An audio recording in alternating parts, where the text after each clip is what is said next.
Olá, este é o meu terceiro vídeo sobre esta leitura aqui, o livro de Manuel de Julio Cortázar, que é a segunda que eu faço para o meu projeto Cortázar 24, que comemora antecipadamente os 110 anos de nascimento do autor, que vão se cumprir aí em 2024.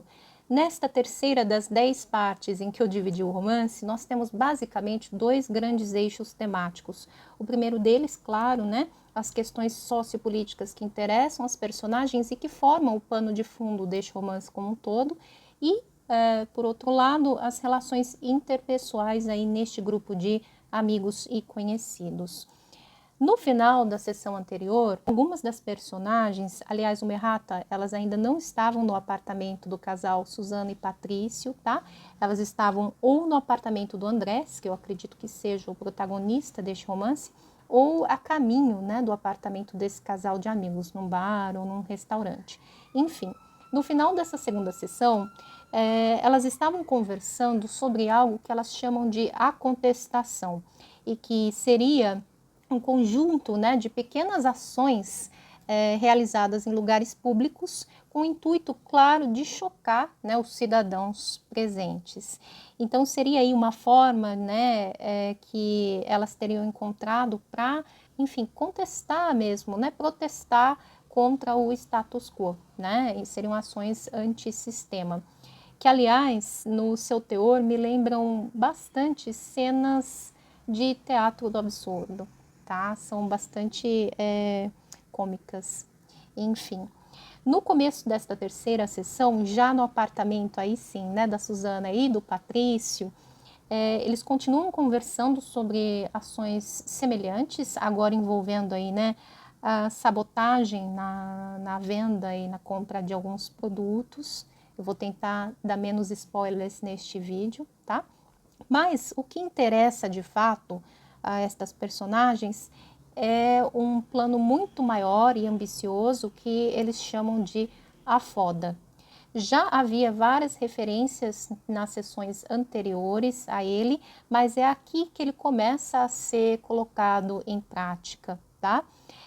Ele exige uma quantia de dinheiro muito maior do que a que eles têm no momento, e também a participação de mais pessoas, tá? Que se encontram em continentes diferentes. No continente americano como um todo, desde a América do Norte até a América do Sul e, claro, na Europa, na França. A gente não sabe ainda o que exatamente está sendo planejado, mas uma das personagens já adianta para a gente que muito provavelmente este grupo vai precisar deixar de existir na configuração em que ele existe, no momento, porque, claro, as personagens vão precisar se dispersar tanto para realizar as suas diferentes funções neste plano, quanto, imagino eu, para evitar uma captura, uma prisão coletiva, tá? Que mais? Em termos de política, a gente continua tendo a inserção de algumas notícias de jornal reais da época, uma delas sobre a tentativa de fuga de algumas garotas de um reformatório para meninas na Argentina, numa noite de lua cheia próxima a um carnaval, tá? Então as personagens vão aí conversar sobre o ocorrido e também imaginar como teria sido o tratamento das autoridades, dispensado a essas garotas, tá? E uma outra notícia sobre o rapto de um diplomata alemão por guerrilheiros brasileiros em troca da libertação de presos políticos, tá? Então era um fato que ocorreu, inclusive, mais de uma vez nesse período na nossa história, tá? E eu acho curioso que o Julio inclua o Brasil também, dentro desta história.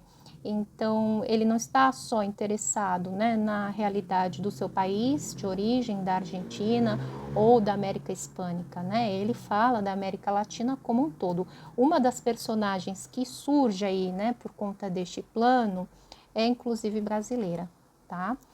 Bom, um último ponto com relação à política, que eu acredito que vale a pena ser mencionado, são algumas questões que aquela personagem ou aquele elemento chamado de el que te dije, aquele que eu te disse, que pode inclusive ser o modo como as personagens se referem ao narrador principal deste romance, não sei, tá? Esse El que te dije, ele vai se perguntar acerca do poder, né?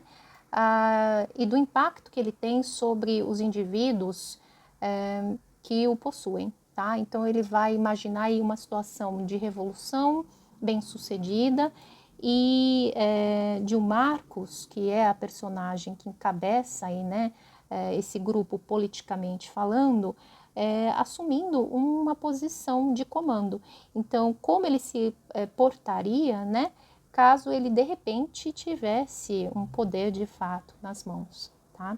Que eu acredito um questionamento bastante válido, né? No plano pessoal, nós temos um pouco mais da relação entre Andrés e Ludmila, que depois dessa ida, né, ao apartamento do casal Susana e Patrício, né, voltam para casa, eles moram juntos, né, e conversam inclusive sobre a possibilidade ou não de eles também terem um filho, né, lembrando que Susana e Patrício são os pais do Manuel, né, que eu imagino que seja o Manuel do título do romance. Enfim, e aí nós ficamos sabendo também quem é a Francine, né, que é a mulher, uma outra mulher que existe na vida do Andrés e que não seria um terceiro elemento num relacionamento aberto. Pelo que dá a entender aqui, seria mesmo uma situação de traição, tá, de quebra de contrato aí nesse relacionamento entre Andrés e Ludmila. E por isso ele estaria em xeque, inclusive.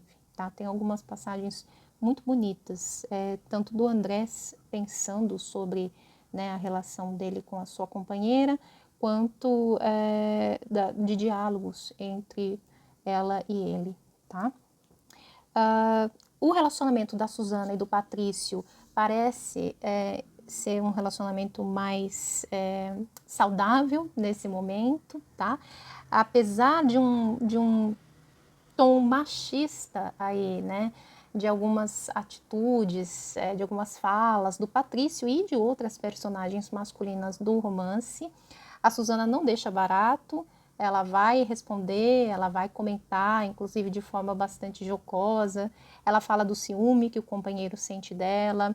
Ela diz que ainda bem que o Manuel é a cara do pai, porque aí ele não teria dúvidas, né, com relação à paternidade da criança. Enfim, mas eles são um casal que aparentemente está num momento melhor, né, do seu relacionamento do que Andrés e Ludmila, tá? E ainda falando sobre Ludmila e Andrés, nós temos aí um outro elemento, né, Marcos, que começa aí, né, a ser tratado como alguém que tem interesse por ela, Ludmila. Na última cena desta sessão, que aliás é uma cena hipotética, a gente não sabe ao certo se esse diálogo teria acontecido ou não, porque o narrador inclui um comentário do tipo ideia para esta conversação, né, no começo do diálogo.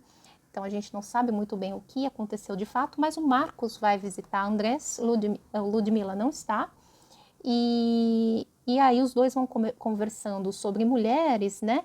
Comentar o fato de que o Marcos se diz muito atraído por mulheres que sentem e expressam entusiasmo por algo, né? E ele vai falar da Ludmila toda entusiasmada, empolgada, né? Por um convite para comer batatas fritas e caminhar aí numa noite em Paris, tá? Enfim, então existe aí, né, uma disputa entre esses dois homens, tá, por essa mulher. Mais uma vez, dentro de uma narrativa do Cortázar, né, a gente vê aí, então, a existência de triângulos amorosos, ou concretizados, ou não, né, mas de qualquer forma, alguns conflitos, né, envolvendo essa questão dos afetos mesmo, tá? Bom, eu já comecei a leitura da próxima sessão e posso, além de, né, reiterar o meu convite a possíveis outros leitores para o romance ou para o projeto no futuro, mais uma vez afirmar a impressão muito positiva que eu tenho até o momento desta leitura. Ultrapassei a barreira do 1/3, né, do livro e continuo, sim, muito interessada e bem impressionada pelo que eu li até o momento, tá? Espero não me decepcionar. Enfim, obrigada mais uma vez e até mais.